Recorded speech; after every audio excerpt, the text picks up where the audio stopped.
تقریبا 6 کاله یو څه کم 6 کاله وخت مې کېږي او زه د هلمند په مرکز کې یو ځای روان وم. غوښتل مې چې یو ځای سودا وکړم، یو دکان ساحې ته روان وم، همالته مې ګرفتاري وسوله. اوس ټاکل شوې چې له دې بنده خوشې سئ، د ځان د خلاصون په تړاو مو نظر او یا هم هغه احساس څه ده؟ اوس ډېر خوشحاله الحمدلله. بس د خلکو څخه مننه کوو چې شا په دې لار کې تکلیف باسلی دی او کوښښ یې کړی دی زموږ د ازادۍ لپاره. د ټولو څخه مننه کوو.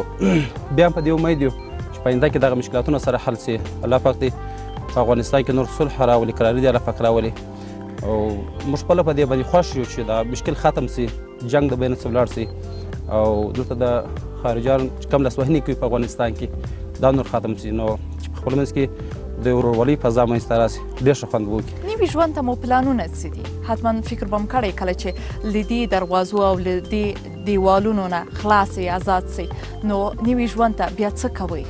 خپل عادي ژوند ته وګرځېږو. کم تعلیمونه چې زموږ پاته وي او درسونه پاته وي او نور انشاءالله په آینده کې داسې پلان نه لرو. بیا هم د ټولو خبرو سره سره موږ د خپلو مشرانو امر ته لبیک وایو. غواړم ستاسو نظر ولرم، زندان کې دننه ژوند او له زندانه بهر یو آزاد کس په توګه ژوند تاسو ته څومره ارزښت لري او ورنه څه انځور لرئ؟ چې کله موږ دلته راغلو دا د الله پاک یو فیصله سوی و، الله پاک دلته نصیب کړی و، خو بیا موږ هر څه کوه، که تکلیف و که زحمت و که راحت و موږ سبب کړی و چې دا د الله پاک طرف څخه دی. نو ډېر بېصبري مې نه کوله، ناامیده نه و. دا چې اوس زه دا هم د الله پاک پرېکړه ده، دا هم د الله پاک خپل نعمت سره موږ ونازولو چې دا اوس موږ وزو د خوشحالي کوو، خوشحاله یو، یعنې زړه مو ډېر خوشحاله دی.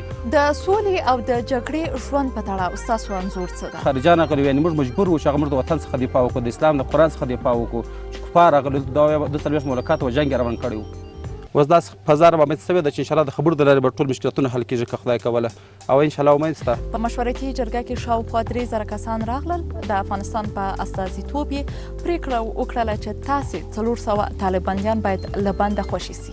اوس ستاسو پیغام ورته څه ده؟ خپله ډېر زه خوشحاله شوم ځکه په کې ډېر مختلف رقم خلک و چې ډېرې قربانۍ خلکو ورکړې ولې. ما بیا هم د هغه نظرونه ښه تعقیبول، نو هغه داسې مثبت رایه وکاروله. ډېرو خلکو ویل زموږ 2 زامنان په دې جنګ کې د بین کړي چې هغه د حکومت طرف خلک و، یعنې موږ هم دې ته تیار یو که دا صلح راسي. مثال موږ د خپلو زامنو کې یو مور هم ما ولیدل چې داسې خبره یې وکړله، نو موږ دغه څخه مننه کوو. په بند کې مو د کورنۍ کوم غړي ډېر تاسو ته یادېدل؟ طبعا دا رقم دی چې کله سړی د یو کلي څخه ولاړ سي، هغه کلي کې هم هر څوک یادېږي، هغه کلي څخه هم هر څوک یادېږي. که د کور یو غړي خو پرېږده، که څه هم همسایه وي یا د کلي یو کس وي یا د ولایت یو کس وي، د سړی یادېږي. خو خامخا سړی په عموم سړي ته ګران وي ډېر، خپل مور و پلار دي، ورونه دي او خپل فامیل ده، نو خامخا یادېدل مو. واده مو کړی؟ څو ماشومان لرئ؟ بله یو اولاد لرم. کله چې تاسو ونیول سوئ هغه ماشوم مو څو کلن او اوس به څو کلن وي؟ نو هغه وخت کې تقریبا 1 کلن و. اوس تاسو پیژنئ؟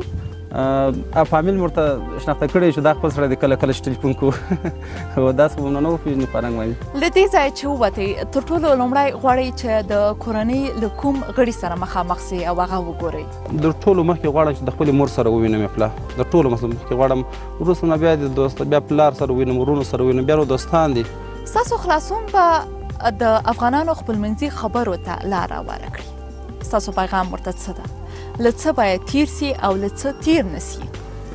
نو دا خو داسې خبره ده چې دغه اوس پیله چې کوم مذاکرات روان دي طالبان ښکاره هغه کم داسې دغه نه لري دلیل چې موږ ووایو چې موږ ته دا شی راکړي یا دا ځای راکړي.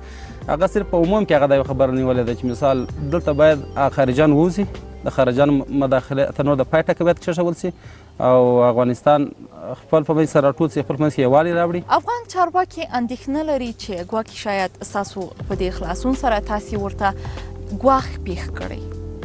ستاسو پیغام ورته څه ده؟ څنګه ورته قناعت ورکوئ؟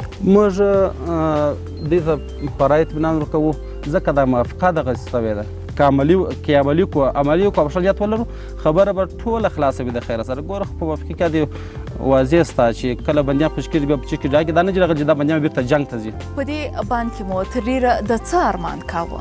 ما ته یو فکر و د ډېر زه د انسانان چې دي دا وزه مثال د زیاتو کم چې کم یم دی 10-12 کلونه یم زه زما چې نور ډېر عمر پاتې ځکه د مرمۍ سبا سم که د یو تبې سبا سم چې ډېر پاتې خو 10 کاله مې نور پاتې دي. د 10 کال دپاره زه ولې خیانت وکړم؟ د 10 کاله عمر دپاره ژوند دپاره زه ولې خیانت وکړم؟ زه ولې بد فکرونه خپله وسنجوم چې زه بد فکرونه ځان سره کوم چې زه به دوی کوم د یو ناروا فعل یو داسې یو فعل چې هغه د افغانستان په خطر د افغانستان په زیان وي د زموږ د قرآن د اسلام یا د خاورې په دغه